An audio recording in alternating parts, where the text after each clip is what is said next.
આજે નર્મદા જિલ્લા કલેક્ટર કચેરીએ ફરી જોવા જેવી થઈ, કેમ કે આમ આદમી પાર્ટીના ધારાસભ્ય ચૈતર વસાવા અને પોલીસ વચ્ચે ફરી માથાકૂટના દ્રશ્ય સામે આવ્યા।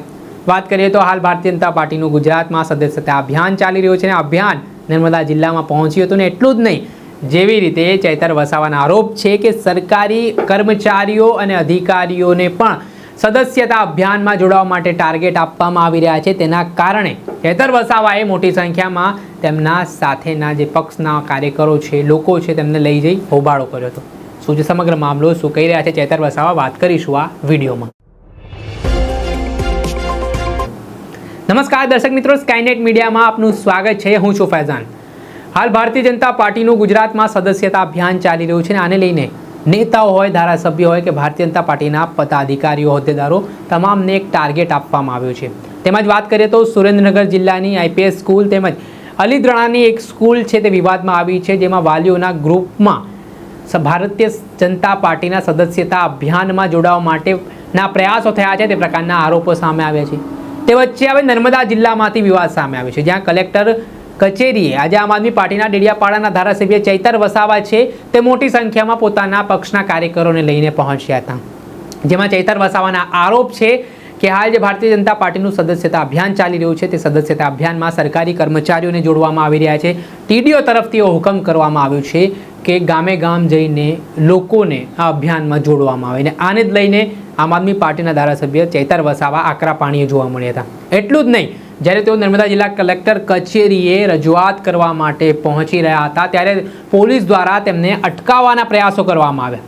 ત્યારબાદ તેમણે પોલીસ અધિકારીઓનો પણ બરાબરનો ઉધડો લઈ લીધો અને કહ્યું કે હવે તમે જો અમને અટકાવવાના પ્રયાસ કરશો તો જોવા જેવી થશે। અત્યાર સુધી અમે તમારા વર્દીની ઇજ્જત કરી રહ્યા છે, રિસ્પેક્ટ કરી રહ્યા છે, એનું મતલબ એ નહીં કે અમે તમારથી ડરીએ છીએ, પણ અત્યાર સુધી બહુ થઈ ગયું। આટલા સમયથી વિસ્તારમાં જે જુદા જુદા કામો છે તે વિકાસના કામો નથી થઈ રહ્યા, તેને લઈને તેમણે આ બધી બાબતોને લઈને પ્રહાર કર્યા છે। પહેલા તો શું કહી રહ્યા છે ચૈતર વસાવા તે સાંભળી લો।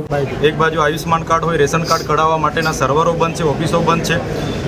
અમે ખાડા પૂરવા માટેની રજૂઆતો કરીએ છીએ, ખાડા નથી પૂરાતા।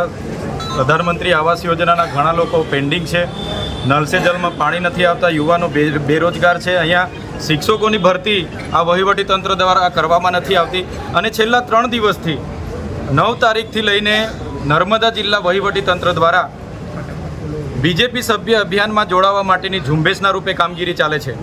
અમે ગઈકાલે 17 જણને ગામડાઓમાં રોક્યા, એમના આઈડી કાર્ડ જોયા તો ટીડીઓ શ્રીએ જાતે બીજેપી સદસ્યના એક કર્મચારીના કાર્ડ બનાવ્યા, એમના પરથી ઓટીપી લઈને એમની નોંધણી કરી।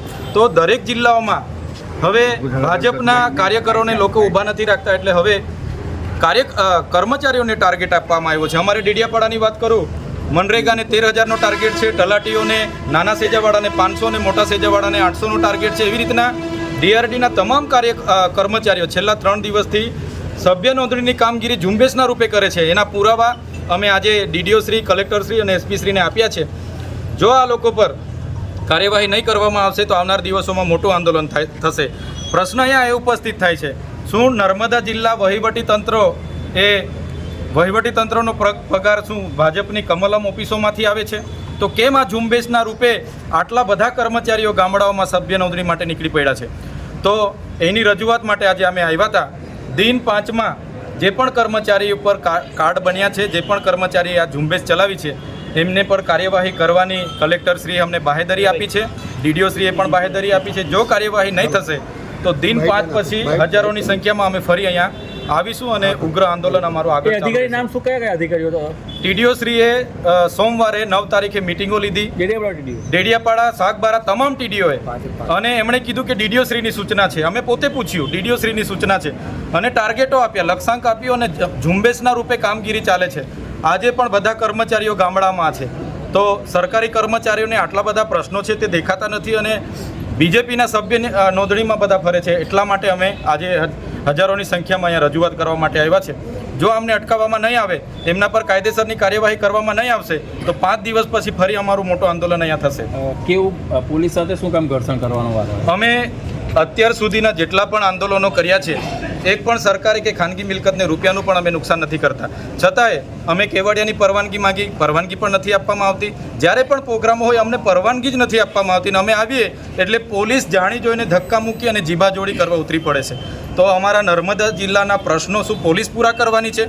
પોલીસને અમે કીધું તમે જે 2 નંબરના દંડ ઉઘરાવો છો મજૂરિયા લોકો પર એ બંધ થવું જોઈએ.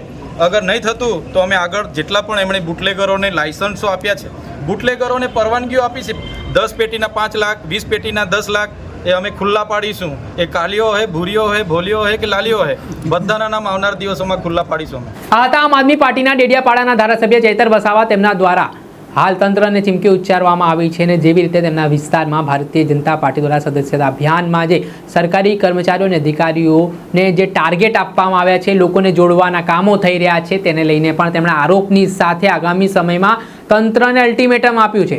સાથે જ પોલીસ દ્વારા અવારનવાર જો તેમને અટકાવવાનો પ્રયાસ કરવામાં આવે છે તેને લઈને તેઓ બરાબરના વિફર્યા હતા. તેમણે કહ્યું હતું કે આદિવાસી વિસ્તારોમાં આજે આયુષ્માન કાર્ડ બનાવવાની જે સમસ્યા હોય, રોડ રસ્તાઓના ખાડાની બાબત હોય, શિક્ષણની બાબત હોય, તમામને લઈને છેલ્લા ઘણા સમયથી તેઓ મુશ્કેલીમાં સામનો કરી રહ્યા છે. અવારનવાર તંત્ર સામે તેમણે ભ્રષ્ટાચારના પણ આરોપો લગાવ્યા છે, પરંતુ શું નિરાકરણ આવે છે? શું પોલીસ જે તમામ બાબતો જે મુદ્દાઓ છે તેનું નિરાકરણ લાવશે? તેને લઈને તેમણે નર્મદા જિલ્લા પોલીસ વડા પ્રશાંત સુંબેને પણ આ બાબતે રજૂઆત કરી હતી ને આગામી સમયમાં પોલીસ છે તેમના કામમાં દખલગીરી ના કરે, તેમના કામમાં અડચણરૂપ ના બને તે માટે પણ તેમણે ચીમકી ઉચ્ચારી છે. ત્યારે હવે જોવું રહ્યું કે અવારનવાર આ પ્રકારના દ્રશ્ય નર્મદા જિલ્લામાંથી સામે આવતા હોય છે. ચૈતર વસાવા અને પોલીસ વચ્ચે જાણે કે સામે હાલ વિવાદ વકરતો હોય ને જે રીતની પરિસ્થિતિનું નિર્માણ થાય છે, જ્યારે ચૈતર વસાવા કોઈ પણ મુદ્દાને લઈને લડત આપવા માટે નીકળતા હોય છે ત્યારે પોલીસ તેમની અટકાયત કરી લેતી હોય છે અને ત્યારબાદ આવી રીતે ઘર્ષણના દ્રશ્યો પણ સામે આવતા હોય છે. ત્યારે આગામી સમયમાં હવે આ તમામ મુદ્દાઓ છે તેનું કોઈ નિરાકરણ આવે છે કે કેમ તે જોવું રહ્યું. દર્શક મિત્રો, અત્યાર સુધીમાં બસ આટલું. આવા નવા વિડીયો સાથે આપણે માહિતગાર કરતા રહીશું. એટલે સ્કાયનેટ મીડિયાને આપ લાઇક કરો, સબસ્ક્રાઇબ કરો અને શેર કરવાનું ભૂલતા નહીં. નમસ્કાર.